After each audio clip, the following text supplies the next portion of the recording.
What's up everybody, Matt Maran here for another weekly update. So there is all kinds of exciting news to go over this week, but the first thing I'm pretty excited about here because I think this is the first time we've seen spy photos of the Toyota GR86, and also, you know, the BRZ will most likely come from it. So huge thanks to Instagram user Kaistify who sent me a video here and a picture of what is almost certainly the 2022 Toyota GR86. If you'll remember, the previous reports are that it's going to get the GR name instead of the GT86 that we're used to, or Toyota 86 here in the States. Anyway, this video was taken in Ann Arbor, Michigan, which is where Toyota Research and Development is located, and it's described on their own website as a place where they do engineering, design, and prototype building, along with testing and evaluation of vehicles. So you can see it has very similar dimensions to the current model, making me think the rumors that this is a heavily reworked version of the current platform might be true, although we'll obviously have to wait and see what the official word is. And maybe some of you can dissect these a little bit better than I can to really, figure out what it is that's exactly going on here, but it does look like very similar body lines to the current generation model as far as the windows and stuff like that. But obviously the front end and the back end all is very, very different looking and looks very good in my opinion from what we can see. And there was a render, I think, in one of the Japanese magazines a few months ago that actually looks pretty close to this. So maybe someone had the inside scoop there, but I think it looks really good. I like how you have the integrated little spoiler kind of in the trunk lid there, the way it raises up. It all looks very cool to me, and so yeah, I'm excited to see more. And there was also a translated report from Best Car Japan, which was shared on ft86club.com a little while back, and so just to reiterate, so many, I guess, outlets are just saying, oh, it's going to be turbocharged and getting everyone's hopes up. I don't think it's going to be turbocharged. I just don't think there's any room, especially in the Toyota lineup with the 4-cylinder Supra and stuff.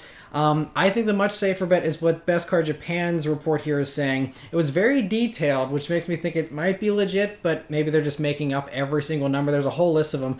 I'll have a link in the description below if you want to read the full report and all the numbers. But their claim is going to run a non-turbo version of the 2.4 liter from the Ascent, which means it'll be a punchier motor than what you have in the current 2 liter. But they're saying it's only going to do 217 horsepower and 177 pound-feet of torque. Which is a disappointment. I know a lot of people wanted way more power than that, but the 177 pound-feet of torque means you're going to have 26 more pound-feet, which is substantial in a vehicle that's as light as this is. And by the way, this next-gen version they're saying is actually going to be 20 pounds lighter than the old car, which is impressive considering Subaru, I think, is insisting on it having their eyesight safety tech in it so that, they want to, Subaru especially is super about safety. They really want to make sure that you have everything, have eyesight in it. I think they were eager to get rid of the current generation BRZ for that reason. And so this new version will most likely have all that extra safety tech and everything that goes along with that. So to still be lighter, if this report is true, would be very impressive. So we'll have to wait and see. But this is starting to line up with timing we've seen recently, saying that there was a leaked PowerPoint that showed that Toyota was going to be revealing this in the summer of 2021, or at least that's when they were going to release it. Subaru was also saying start of production was going to be sometime in early spring. Best Car Japan is saying that March 2021 is when we'll see the wraps come off of this. We'll have to wait and see on all that. But anyway, huge thanks to Kai once again for sending in these spy shots. Very, very cool to see the first glimpse of the GR86 here, and let me know what you guys think of it in the comments below. Moving on to some other sport compact news here. Mazda revealed pricing and a few more pictures here for the 2021 Mazda 3 2.5 Turbo with its standard all-wheel drive, 6-speed automatic, and 250 horsepower and 320 pound-feet of torque. And I covered it in the past, but we didn't have pricing back then. And the pricing is a little bit of a disappointment in my opinion. So it's going to be starting at $30,845 for the cheapest sedan version. The hatch is going to be available with this engine as well. That's going to be $1,000 more, starting at $31,845. And then if you want one that has this cooler looking aero kit you see in these pictures, you can either pay $1,900 extra on a base model, or you can get the higher Premium Plus trim that starts at $33,395 for the sedan, $34,695 for the hatch. But that Premium Plus version gives you some of that aero kit, but not all of it. You have to then add on side skirts and a rear diffuser for another $1,075 on those Premium Plus versions. They also, in that extra package, give you leather, navigation, traffic jam assist, and rear automatic emergency braking. They're also offering these 18-inch forged BBS wheels, which I'm guessing are the ones in the pictures, but I'm not sure. But they're going to be $3,675 extra. So I don't know what base wheels you'd get on this Mazda 3 Turbo and how bad they look or whatnot. I'm sure they're going to be totally fine, and those wheels are almost certainly going to be a pass for most people just because it's way more expensive. You can get aftermarket wheels for less and pick whatever you want. Anyway, but even if you weren't going to do the Premium Plus trim and you just wanted, that aero kit and you wanted the wheels and stuff, I mean, you'd be looking at paying about $37,400. A fully loaded hatch with those wheels can get up as high as $39,445. And at this price point, I mean, again, I know those wheels are the biggest thing that drives that up. So realistically, you're looking at something that's going to be in the $35,000 range, but it doesn't seem like it makes much sense considering a fully loaded CX-5 with the same engine and all the same mechanicals and stuff, all-wheel drive, all that is only $38,500, and that gives you a heated steering wheel, cooled seats, all these nicer features that you still don't have in the Mazda 3. They still haven't added that. There are notable, exceptions here that we don't have for some reason. But anyway, yes, I don't know how many people are going to be into the Mazda 3 Turbo at, $35,000 or something. Even if you get a base stripped down version without the aero kit and you want to just mod it yourself, you're still going to be looking at, once you're done with, destination and everything else, I mean, you're going to be paying, well into the 30s for one of these, which is, I think, kind of high considering, you can get a Civic Type R for $38,000. You can get a Golf R if you want all-wheel drive. Those are about 40 as well. WRX STI is, 40. I mean, there's so many other performance vehicles in the mid to high $30,000 range, even with all-wheel drive, that this, 250 horsepower, kind of underwhelming. The 320 pound-feet of torque's cool, but it's only a 6-speed automatic. There's no manual available. It seems like, I don't know. I mean, yes, some people might appreciate the extra luxury the Mazda has, and it does have many nice luxury features, but is that going to be what the people are, focused on when you're buying a performance hatchback or sedan like this? I don't know. I feel like most people probably don't care about interiors that much, so we'll see how well this does for them. I'm glad that they're putting it out there since they had all the pieces and they just kind of put it together and offered it to us. It's nice they're offering it. We'll see if anyone takes it. On the other end of the Mazda 3 spectrum, they announced the pricing for the new base model, so they're reintroducing the 2-liter 4-cylinder. Last year was only 2.5-liter engines for the Mazda 3. 2 liters coming back here, and it drops the base price by $1,000. So now those start at $21,445, and that 2 liters only in the base trim. It's just their way to try and get that price lower, because I think Mazda 3 sales were kind of disappointing last year with the all-new model, and I think it's just because they were a little bit more expensive than most people want to pay for a Mazda 3. So interesting to see that change. For some much better news, though, oh man, get ready to droll on this one. So Gordon Murray, he's the guy who created the McLaren F1. He's fully revealed his new car, which I've reported on multiple times in the past. It's a modern take on the F1 called the T50. And so now we have all the specs and a bunch of pictures and details about it, and it sounds like perfection to me, at least. He says himself that it's supposed to be the greatest analog driver's car ever, and I'm inclined to believe him. It runs a 3.9-liter naturally aspirated V12 engine designed and built by Cosworth. It has a 12,100 RPM redline, and it can go from idle to redline in just 0.3 of a second. So, I mean, this thing's revving up as fast as like an F1 motor. It's crazy. It normally does 654 horsepower, 344 pound-feet of torque. So very low on the torque.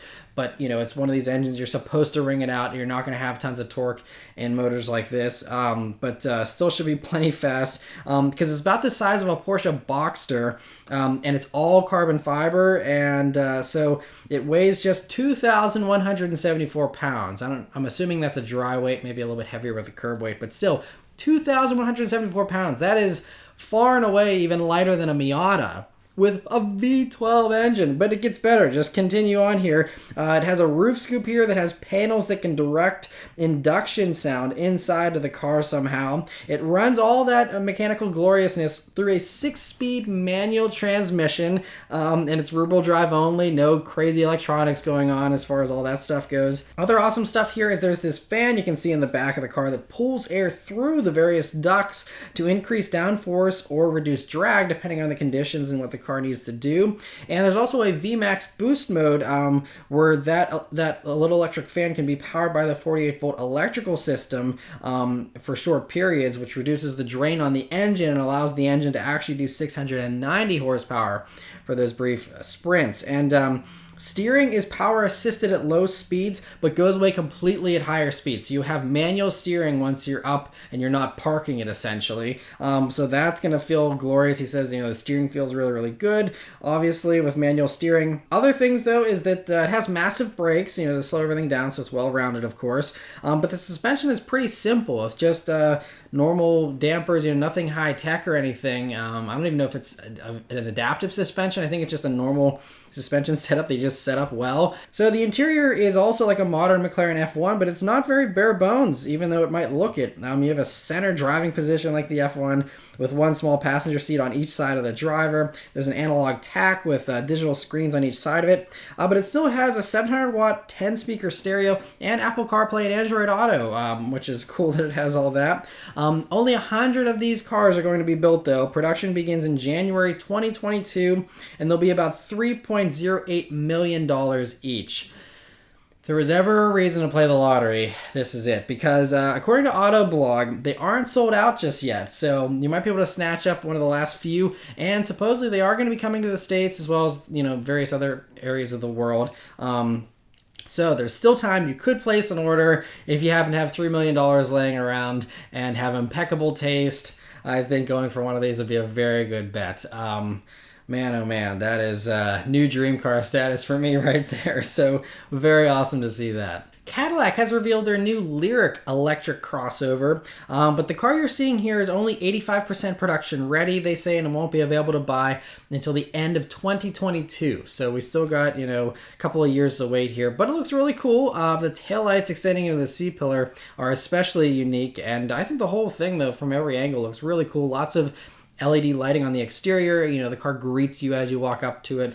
All that kind of stuff is pretty sweet. The interior is pretty cool too, with this curved 33-inch display for both the gauges and the infotainment. The steering wheel is even pretty radical with a light-up Cadillac badge on it, which is pretty cool to see a actual lit badge on a steering wheel. I think it might be the first time we've seen that. There's a beautiful infotainment controller that's also illuminated and various other nice touches around the interior.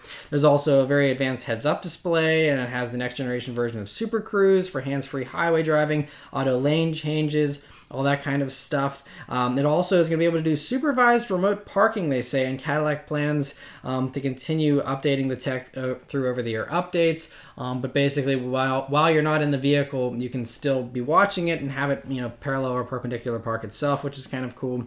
As far as the powertrain goes, there's going to be a rear-wheel drive version and then a performance all-wheel drive version. I'm not sure why they're not doing a non-performance all-wheel drive version for those in the snow belts, but anyway, they're all going to be using GM's new Ultium battery technology with a target of over 300 miles of range. Handling should be pretty good too, with a center of gravity they say is 3.9 inches lower than that in an XT5, which is about the same size here as the Lyriq. And they say it also has nearly perfect 50-50 weight distribution on that all-wheel drive version as well. So should handle pretty decently, and it all sounds very promising. It's just, we got a couple of years to wait for it. The Hummer EV is going to be coming before this, which we still actually haven't seen and won't see until this fall. So kind of interesting they're showing us this one first, even though it's a little further off, but cool that they showed it to us. I think it looks really cool. Infiniti has also revealed one teaser of the QX55, but they won't show us the full thing until November 11th, so we have a while to wait. But it doesn't take much imagination to figure out what it's going to look like. The front end should be the exact same same as a QX50, and then you just have the slightly sportier side profile going into that back end you see there. And looks like it's going to be good though. They keep saying it's inspired by the FX crossover from a decade or so ago, and that was way sportier than this is going to be. So I'm not sure why they're leaning on that heritage for this, but anyway, at least they'll both have the same kind of sportback profile, which I guess is their whole point of that comparison. But anyway, it's great to see a new Infiniti model coming. They plan to release 4 others in the next 3 years, they say, and so hopefully we get some bigger changes than just a sportier roof version of the QX50 here over the next few years. Mazda has also announced a mild hybrid version of the MX-30 crossover that they sell elsewhere in the world as a full EV currently, and they didn't bring that here. This was, something that happened last year. They didn't bring it here because it only has 124 miles of range, and so they figured it probably wouldn't sell great, and they're probably right. And so the rumors were swirling that there's going to be a range extender version, kind of like the BMW i3, and the range extender would be a rotary engine, which is really small and very compact, and would be pretty brilliant for a range extender to be using a rotary. So that was the rumor. That, if it is happening, is further off, and we still have to wait for that because this new mild hybrid version just runs the regular 2-liter 4-cylinder engine, Skyactiv engine, along with a small electric motor, but there's not any other details beyond that as far as any horsepower, what it actually does, how big the battery is, all that kind of stuff. So not sure if we're going to be getting this version in North America or not, but Mazda has officially said, I think according to Autoblog, that they haven't made any decisions yet, or they're not ready to announce anything. So we'll have to see if this comes here or not, but interesting that some parts of the world at least will be getting a version of the MX-30 with a normal gas engine for those who maybe aren't quite ready to make that electric leap. So cool to see that. Ford had some pretty big news this week. They announced that their current CEO, Jim Hackett, is going to be retiring on October 1st. And he'll be replaced by the current COO, Jim Farley, who will be taking over on October 1st. And Farley has been very instrumental in Ford in the past few years anyway. He's very familiar with the company. I think he's been with them since like 2007 or something. And so he's actually the person who suggested, or I think the first person who suggested, that the Ford electric crossover should be a Mustang. And he kind of spearheaded the whole hey, let's just make it a Mustang and all that. So depending on your stance on the Mach-E, you'll either love Farley or hate him. But that's that might be an indication of the direction Ford will be headed if now Jim Farley is the person calling all the shots now. That'll be interesting to see how things develop. Of course, they're in the PR, they're saying how they're going to do more technology innovations in the future, and they still want to become like a tech company and not just being a car company. We'll see how well that goes for them. But they have dreams of having everyone riding around on bicycles in Ford cities of tomorrow and all that kind of stuff. So we'll see how much of that ends up happening. But interesting they made that change there. This is also their 4th CEO in the past 6 years. So to say things are a little turbulent at Ford, I think, is a fair statement, with constant leadership changes. And I hope that they find their footing maybe with Farley and things do well for a while and have some better stability there.